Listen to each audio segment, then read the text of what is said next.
बच्चों, पिछली क्लास में हमने ग्रुप एंड रिंग में पॉलिनोमियल रिंग के अंडर जो हमारी एक डेफिनेशन है फैक्टराइजेशन डोमेन यानी एफडी डिस्कस की थी। फैक्टराइजेशन डोमेन में क्या था अपने पास, जैसे कि कोई भी रिंग है वो क्या होनी चाहिए, commutativity, integral domain with unity. With unity का मीनिंग क्या है कि जो एवरी नॉन जीरो एलिमेंट है उसका इनवर्स एग्जिस्ट करेगा। If every non zero element x in R can be written as, यानी कोई भी अगर नॉन जीरो एलिमेंट था अपने पास तो हम उसको unit time a finite product of irreducible element की फॉर्म में रिप्रेजेंट कर सकते थे।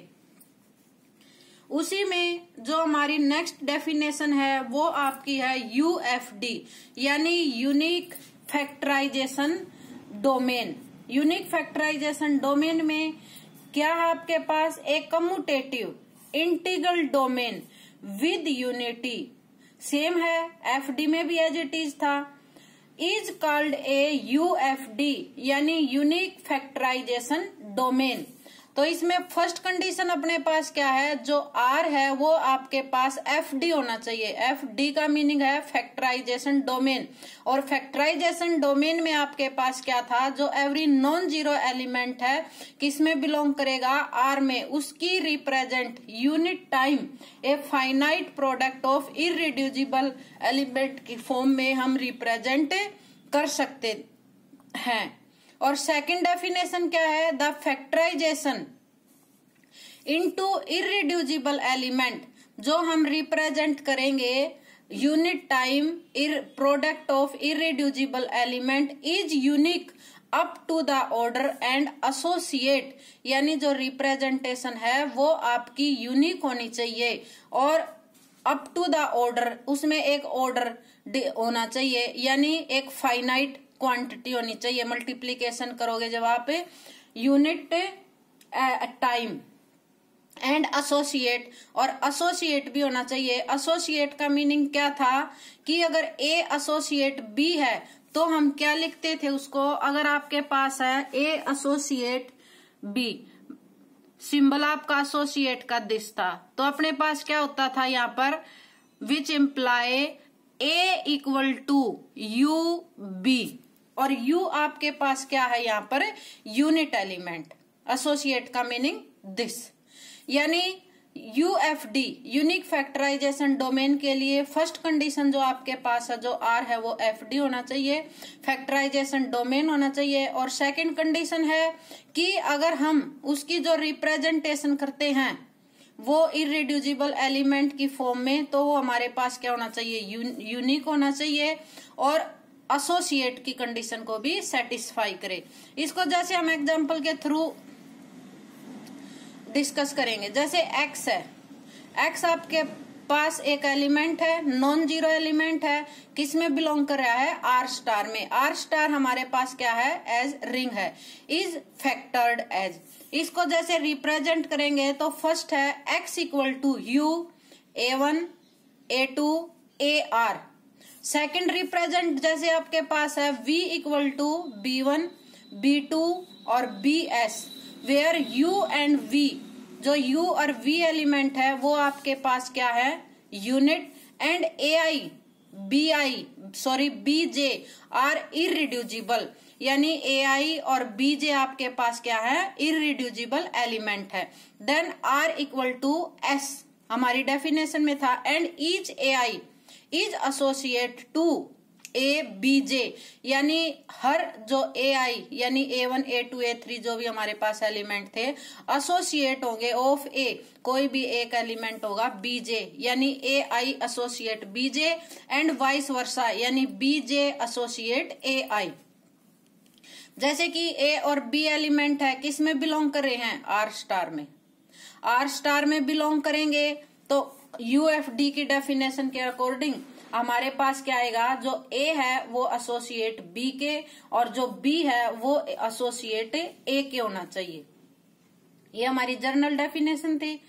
जर्नल एग्जाम्पल के थ्रू हमने रिप्रेजेंट किया डेफिनेशन को। अब हम जैसे सेट ऑफ इंटीजर लेते हैं, आर हमें पता है कि जो सेट ऑफ इंटीजर है अंडर एडिशन और मल्टीप्लीकेशन हमारे पास क्या होता है, रिंग। a इक्वल टू हमने एलिमेंट लिया 2 और b इक्वल टू अपने पास एलिमेंट है -2, तो मैं लिख सकती हूँ 2 डिवाइड -2 डिवाइड 2, यानी a और b दोनों एक दूसरे के क्या है, एसोसिएट। a इक्वल टू 2 है, b इक्वल टू अपने पास क्या है, 4 है, तो हमारे पास है जैसे 2 डिवाइड 4, लेकिन 4 नॉट डिविजिबल बाय 2, यानी 2 जो है 4 को डिवाइड करेगा, लेकिन 4 जो है 2 को डिवाइड नहीं करेगा, यानी 2 और 4 अपने पास क्या है, एसोसिएट नहीं है। यानी जो ये एग्जांपल लिया, ये नंबर लिए, इसमें आपका क्या है कि ये यूएफडी की कंडीशन को सेटिस्फाई नहीं कर रहा।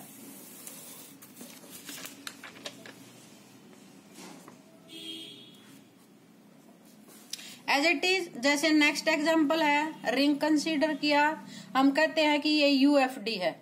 यूएफडी है तो फर्स्ट कंडीशन है कि जो जेड प्लस और मल्टीप्लीकेशन है वो क्या होना चाहिए अपने पास, एफडी ऑटोमेटिकली है। एफडी की डेफिनेशन में हम इसको डिस्कस कर चुके हैं। सेकंड जो है जेड इक्वल टू, हमारे पास एलिमेंट होते हैं जैसे 0 +-1 +-2 एंड सो ऑन। 0 और 1 को छोड़ के जैसे हमने एलिमेंट लिया 2 किस में बिलोंग करता है, जेड में, तो 2 की रिप्रेजेंटेशन ऐसे कर सकते हैं 2 = 1.2, ऐसे भी लिख सकती हूँ 2.1, ऐसे भी लिख सकते हैं -1.-2, ऐसे भी लिख सकते हैं -2.-1। r = s, यानी सभी में अपने पास क्या है, r = s है, यानी जो फर्स्ट रिप्रेजेंटेशन है उसमें भी 1.2, 1 क्या था, यूनिट एलिमेंट, और r की वैल्यू क्या आ गई अपने पास 1। एज इट इज अगर सेकेंड रिप्रेजेंटेशन की 2.1, तो इसमें भी 1 जो है यूनिट एलिमेंट है, और 2 यानी s = 1, यानी r = s है। और एसोसिएट में जैसे 2 डिवाइड -2 और -2 डिवाइड 2 दोनों तरह से लिख सकते हैं, यानी जो ये आपने एग्जांपल किया ये हमारा क्या था, यूएफडी। नेक्स्ट जैसे हम लेते हैं 6 की रिप्रेजेंटेशन आपने ऐसे की 1.6 -1.-6, 1 और -1 क्या है हमारे पास, यूनिट एलिमेंट, लेकिन जो 6 है वो इरिड्यूसिबल एलिमेंट नहीं है। क्यों नहीं है, क्योंकि 6 को मैंने जैसे मैं लिख सकती हूँ 2.3, लेकिन इसमें ना तो 2 एलिमेंट यूनिट है ना ही 3 एलिमेंट यूनिट है, इसलिए ये हमारे पास क्या है, इरिड्यूसिबल की फॉर्म में नहीं है। एज इट इज -6 को लिख सकते हैं -2 -3, तो -6 भी अपने पास क्या है, -6 में भी -2 और -3 कोई भी यूनिट एलिमेंट नहीं है। तो हमारे पास डेफिनेशन क्या थी, जैसे a = b.c है, तो इसमें क्या था हमारे पास, जो एफडी की डेफिनेशन के अनुसार या तो b एलिमेंट और या c एलिमेंट कोई एक यूनिट होना चाहिए, इरिड्यूसिबल की डेफिनेशन में भी। 6 को अगर हम ऐसे रिप्रेजेंट करते हैं 1.2.3, या ऐसे लिखते हैं 1.-2.-3, या ऐसे लिखते हैं -1.-2.3, तो फर्स्ट में जैसे 1 यूनिट एलिमेंट है, r की वैल्यू क्या है 2, सेकंड में जैसे 1 क्या है यूनिट एलिमेंट और r की वैल्यू क्या आएगी 2, और थर्ड में भी -1 क्या है यूनिट एलिमेंट और r, यानी यार सपोज करो या s सपोज करो, तो जैसे r s t सभी में वैल्यू क्या है, r = s = t, यानी 6 की जो ये रिप्रेजेंटेशन दिखाई आपने, इसमें सेकंड कंडीशन हमारी सेटिस्फाई है। तो यानी 6 को अगर इस टाइप से रिप्रेजेंट कर देते हैं तो हमारा ये एफडी है। यानी जो भी आप यूनिट टाइम मल्टीप्लीकेशन करोगे फाइनाइट प्रोडक्ट ऑफ, तो वो एलिमेंट हमारे पास क्या होने चाहिए, इरिड्यूसिबल एलिमेंट होने चाहिए। और इरिड्यूसिबल एलिमेंट की क्या कंडीशन थी कि अगर हम एलिमेंट कोई भी ब्रेक करते हैं तो 2 एलिमेंट की फॉर्म में आता है या 3 एलिमेंट की फॉर्म में आता है, तो उसमें से एक एलिमेंट हमेशा क्या होना चाहिए, यूनिट एलिमेंट होना चाहिए। ये हमारी जो डेफिनेशन थी यूएफडी की कंप्लीट, हमने इसको एग्जाम्पल के थ्रू भी डिस्कस किया। नेक्स्ट वीडियो में हम इससे रिलेटेड थ्योरम डिस्कस करेंगे।